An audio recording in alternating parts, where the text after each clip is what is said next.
Nous sommes à Sharm el-Sheikh donc pour cette journée, la troisième journée ou la quatrième journée déjà pour la couverture de la COP 27. J'ai le plaisir d'avoir une jeune ambassadrice qui donc lutte pour les droits des citoyens pour les changements climatiques. Et c'est vrai que celle-ci nous parlera au nom de la jeunesse. C'est Ketia Passou-Onema qui est jeune ambassadrice climat UNICEF RDC. Bonjour Ketia. Bonjour. Alors c'est vrai qu'aujourd'hui vous êtes un petit peu la porte-parole de cette jeunesse qui lutte justement pour pouvoir avoir des droits, pour pouvoir parler des changements climatiques, des dangers des changements climatiques. Tout d'abord, quand est-ce que vous êtes intéressée à ce dossier? Donc je travaille avec UNICEF depuis que j'ai 12 ans en tant que jeune reporter. J'ai 18 ans maintenant et il y a un an que j'ai pris goût à la lutte contre le changement climatique. On m'a proposé de présenter un documentaire qui était la voix des jeunes générations face aux enjeux climatiques. Et en fait, pour présenter correctement le documentaire, il fallait que je m'informe assez sur le changement climatique en RDC. Et c'est là que j'ai compris que dans mon pays, la plupart des catastrophes qu'on vivait étaient liées en fait à la mauvaise gestion de l'environnement. Et en fait, l'Afrique, c'est un continent particulièrement touché, alors que l'Afrique, en termes de changement climatique, son apport est vraiment minime. C'est ce qui m'a poussé en fait à m'engager et à défendre un peu les droits de l'enfant dans la lutte contre le changement climatique. Alors 12 ans, c'est jeune pour parler de l'avenir. J'imagine que c'est vos parents qui vous ont mis ça dès votre plus jeune âge? Non. Même pas? Non.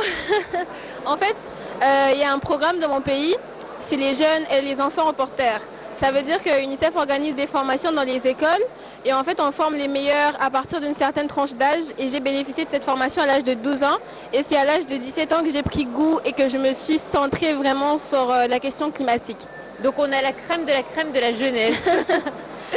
Et justement, comment s'est déroulée votre participation à la COP 27?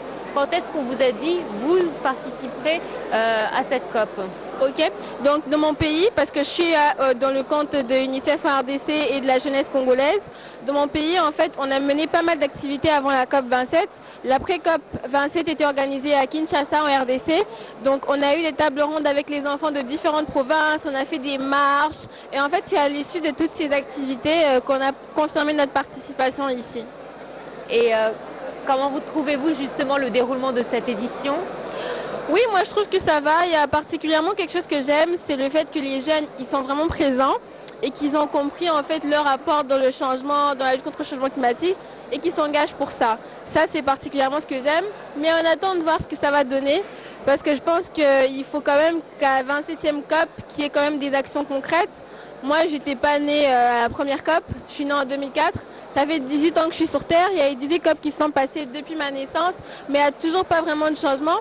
Mais les conséquences se font sentir.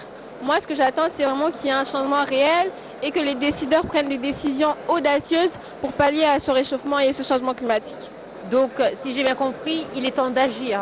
Il est temps. Il est temps. Et c'est vrai que le continent africain est très bien représenté. Est-ce que c'est en partie parce que ça se fait en Afrique et on sent que l'Égypte est un peu porte-parole de l'Afrique?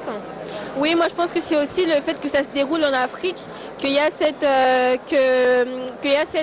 intérêt particulier aux problèmes africains. Mais je pense que depuis l'an passé, les Africains, les décideurs africains ont compris qu'il fallait qu'ils se battent. Et c'est juste une continuation en fait. Okay. Et qu'attendez-vous de cette édition de la COP27 justement? Bon, moi ce que j'attends, c'est vraiment qu'on passe des discours, des promesses à des actions concrètes. Les jeunes Africains, ils sont victimes du changement climatique, ils en souffrent mais tellement, alors que ceux qui sont à la base vivent pleinement leur vie en fait. Moi j'attends qu'il y ait des réels changements, qu'il y ait des mesures qui soient prises, parce que la crise climatique c'est une crise des droits de l'enfant, c'est une crise qui affecte pas que des États, mais ça affecte l'avenir, le devenir, ça affecte nos rêves, nos capacités à grandir. Donc moi j'attends que des actions concrètes et audacieuses soient prises à la COP27. Ketia, merci à vous d'avoir été des nôtres ce matin. Je vous souhaite beaucoup de succès et j'espère qu'effectivement cette jeunesse que vous représentez fera la différence. Merci, mais vous en faites pas, on fera la différence. Merci infiniment. Merci.